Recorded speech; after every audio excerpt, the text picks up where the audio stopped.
राधे राधे मित्रों, स्वागत है आपका हमारे चैनल आधार एक कदम आत्मीयता की ओर। समय के पन्नों पर लिखा एक युग एक जीवंत उदाहरण। आज नंद बाबा को ग्रामवासियों ने एक विकट समस्या के निवारण हेतु घेरा हुआ है। गैया जमुना तट पर जल पीने जाती हैं कि कालिया नाग ने जल में ऐसा विष उगल रखा है कि गैया पानी पीते ही मर जाती हैं। नंदराय जी, अगर ऐसा ही रहा तो पहले तो कंस के अत्याचारों से गोकुल छूटा था, अब कहीं नंदगांव भी ना छोड़ना पड़ जाए। कि पास ही खड़ा छोटा सा कान्हा सारी चर्चा को ध्यान से सुन रहा था। आज सारे बाल गोपाल गेंद खेलने कभी गांव में उत्पात मचाते हैं, कभी गेंद को जोर जोर से उछालते हैं। अब छोटे से कान्हा की बारी कि वो किसकी ओर अपनी गेंद फेंकेगा और कौन उसे लपक लेगा, किसे कान्हा आज अपना निशाना बनाएगा। लेकिन कन्हैया तो कन्हैया है, कोई आसान काम अपने हाथ में नहीं लेता। आज कन्हैया ने गेंद का निशाना बनाया है कालिया नाग को। गेंद सीधा जाके जमुना गर्भ में गिर जाती है। बाल सखा हट करने लगते हैं। ये क्या किया कान्हा, तुमने गेंद जमुना जी में क्यों फेंक दी? नदी में गेंद क्यों फेंक दी कान्हा? कान्हा की एक मुस्कान कि अगले पल क्या होने वाला था। छोटा सा कान्हा अपनी गेंद लेने अगले ही पल कूद पड़ता है जमुना जी के गर्भ में, जहां कालिया नाग अपने परिवार के साथ वास करता है। बाल सखा चीखते चिल्लाते रह जाते हैं, कान्हा कान्हा। कि बाल रूप में श्री हरि पहुंच जाते हैं सीधा जहां कालिया नाग सभी नंदवासियों की नींद हराम कर स्वयं गहरी निद्रा में सो रहा है। पहले तो हरि बहुत प्यार से उसकी ओर तकते हैं, फिर उसकी पूंछ पर वार करते हैं। वार होते ही उसकी निद्रा भंग हो जाती है। देखते ही देखते जल में एक युद्ध प्रारंभ सा हो जाता है। कालिया नाग अपनी ओर से सभी शक्तियां दिखाता है, परंतु नारायण सभी शक्तियों का विनाश कर उसके ऊपर विजय प्राप्त कर लेते हैं। यहाँ नंदगांव में चारों ओर कान्हा कान्हा की आवाज़ गूंज रही है। सखा मैया के पास जाते हैं। यशोदा व नंदराय जी दौड़ते भागते तट की ओर आते हैं। पानी का रंग रक्त की भांति लाल हो चुका था। यशोदा मैया यह देख मूर्छित हो गिर जाती हैं। चारों ओर चीख पुकार मच रही है।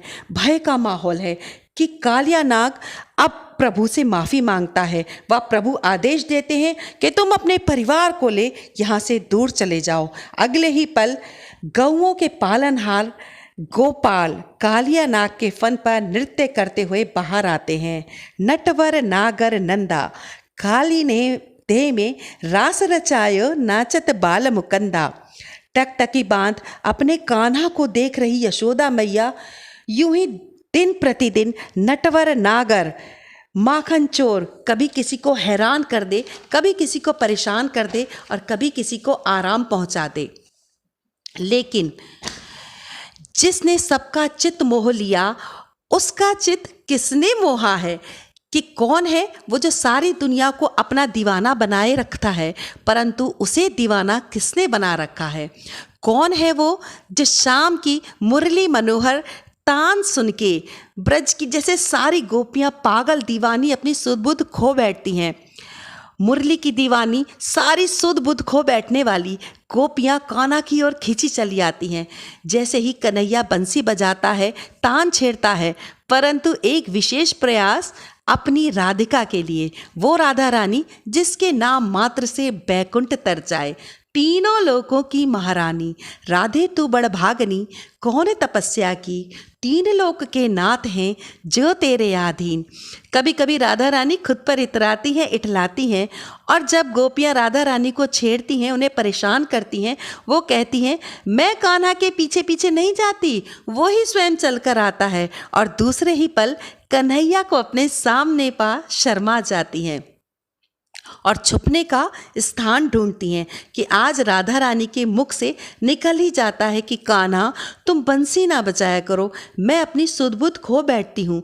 आज कान्हा राधे से जिद करते हैं, हे राधे मैं बंसी नहीं बजाऊंगा, परंतु आज तुम मेरे लिए बंसी बजा दो। आज मैं तुम्हारे मुख से इस बंसी की तान सुनना चाहता हूँ कि राधा रानी इनकार कर देती हैं। नहीं, मैं तुम्हारी झूठी बांसुरी नहीं बजाऊंगी। ऐसा मधुर मिलन जिसके दर्शन मात्र से ही धरती आकाश पाताल लोक परलोक नाग किन्नर कन्या वृक्ष शक्ति आदि सभी धन्य हो जाते हैं। कि उधर रोहिणी आज देवकी से मिलने मथुरा जाती हैं। रोहिणी को देख देवकी की बुझी आंखों में जैसे एक बार रोशनी दोबारा वापस आ जाती है। आज फिर वो रोहिणी के मुख से उसकी अपने कान्हा की प्यारी प्यारी शैतानियाँ उनकी बातें सुनेंगी। कान्हा को उनकी आंखों से उनकी बातों से बड़ा होते देखेंगी। आतुर देवकी अब रोहिणी को देख अपनी कान्हा उनकी लीलाओं की बातें करने लगती है और आनंदमयी हो रही है। रोहिणी बताती है कि एक दिन तो न जाने क्या हुआ, कान्हा ने गोपियों के वस्त्र ही हरण कर लिए। न जाने कितने हाथ जोड़े, कितने निहोरे किए, तब कान्हा ने वस्त्र दिए। देवकी रोहिणी को बातें सुना रही थी। अपने नेत्र में अश्रु भर जोर जोर से कभी देवकी हंसती कि कान्हा को देखने को दूसरे ही पल आतुर हो जाती।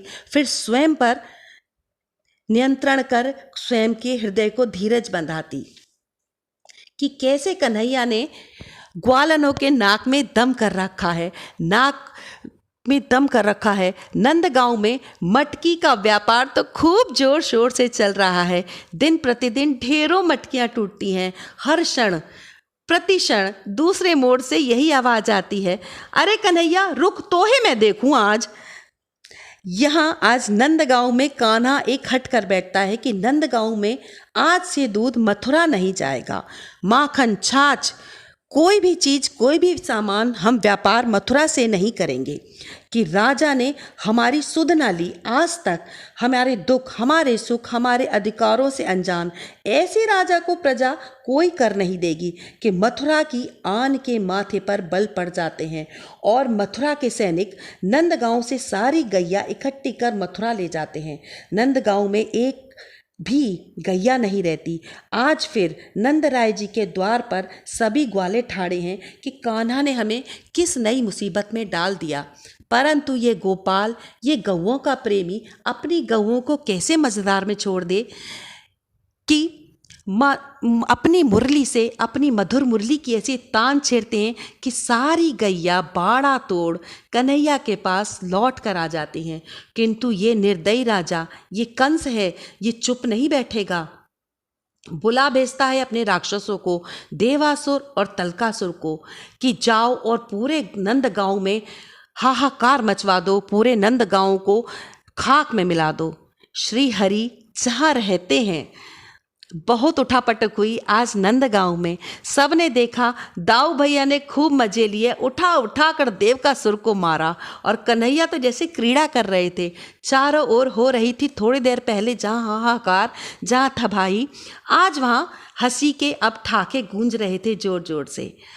कान्हा को भारी पड़ने वाली थी ये चाल कि क्या अब यशोदा मैया क्या होगा अब। जानने के लिए देखें हमारा अगला भाग। तब तक हमारे चैनल को लाइक करें, सब्सक्राइब करें, शेयर करना ना भूलें। आधार, एक कदम आत्मीयता की ओर।